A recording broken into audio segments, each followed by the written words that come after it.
Hey everyone, ever look at a top athlete and just wonder, what's their secret? Well, a lot of the time, it's not some hidden talent. It's a powerful, super-structured plan. Today, we're going to break down exactly how to build one using an amazing tool called a training matrix.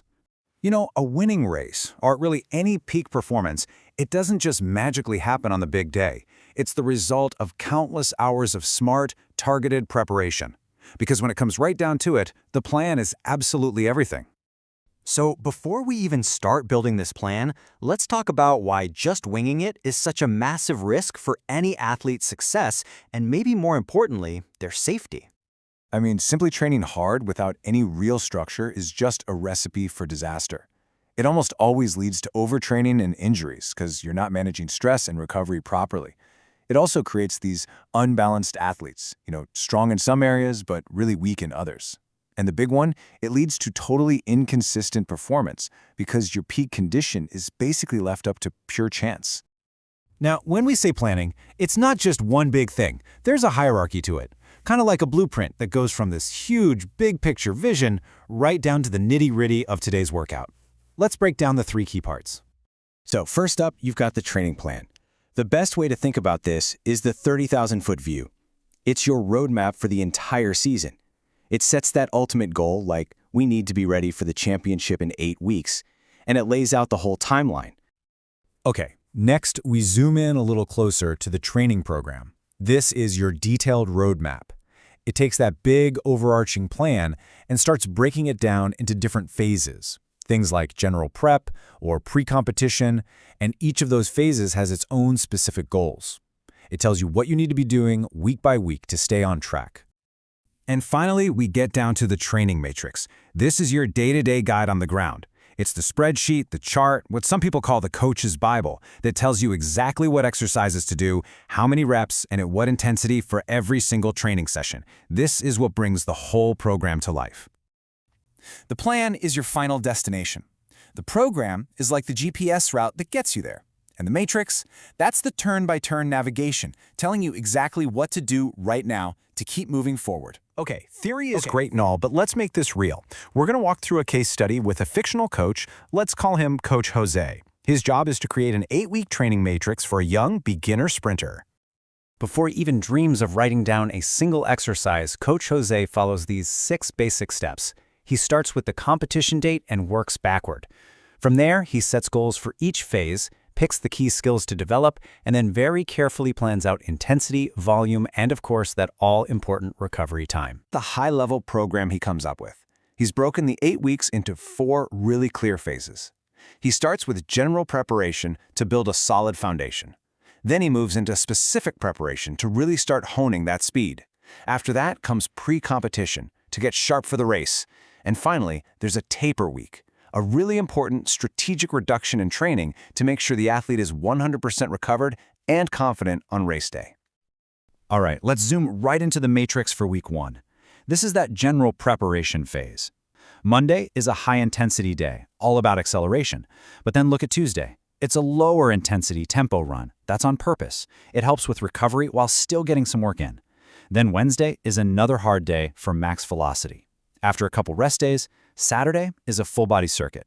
It's this mix of hard and light days that's so crucial for building a base without totally burning out the athlete. Now, here's where the magic really happens: progression.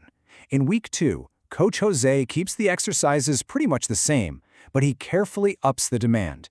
The effort for acceleration is now up to 100%, and the reps for the jumps have increased.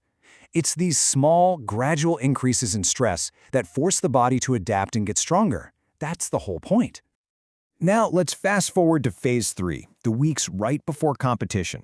The whole game has changed. The goal isn't about building raw fitness anymore. It's about sharpening skills, perfecting race rhythm. So the total amount of work, the volume, actually goes down to reduce fatigue, but the intensity stays sky high. You got to keep that nervous system firing on all cylinders. And in that final week, the taper, the training almost looks like rest. The hard physical work is done, it's in the bank, the main goal now is full recovery. Activities are super light, just enough to keep the body's command center, the central nervous system, fresh and ready to go. It is all about getting the body and the mind to their absolute peak for game day. Okay, time for a really important reality check. A matrix is an incredible tool, but it's a guide. It is not a rigid set of commandments written in stone. The true art of coaching is knowing when you have to adjust. And this is the question every single coach has to face. You've got this beautiful, perfect plan on paper, but the human being standing in front of you isn't a robot. So what do you do when reality just doesn't line up with the spreadsheet? A great coach is always watching for these signs. Are they showing signs of being way too tired? Are there little aches and pains that could turn into big injuries? Are they super stressed from exams at school? If the answer is yes to any of these, that matrix has to be adjusted, no question. And this all boils down to two key principles of smart coaching. First, you have to know your athlete as an individual, their age, their training history, what's going on in their life. Second, you have to avoid those classic mistakes. A plan is not one size fits all, and thinking that recovery days are optional is one of the fastest ways to completely derail all of your progress. Okay, so we've covered a ton of ground, from high-level plans all the way down to daily exercises. Let's boil it all down to a few key principles you can take away and start using right now. First, a great matrix has to balance structure with flexibility. It has to. Second, all your planning needs to be athlete-centered, not just goal-centered. Third, please remember that recovery isn't just the absence of training, it is a critical part of training. And finally, your plan has to evolve right alongside your athlete. And let's just end with this thought. The matrix is your guide. It's your map. It gives you the direction. But your eyes, your intuition, and your connection with your athlete, that's what tells you when it's time to adapt. And that's the real difference between just following a plan and truly coaching. These concepts of a training plan versus a program versus a matrix are all part of a seminar given to the UCSSC and WAFSU audience on a recent Saturday. Come to our seminars. All the information is at wafsu.org. That's the World Athletic Federation of Schools and Universities, wafsu.org.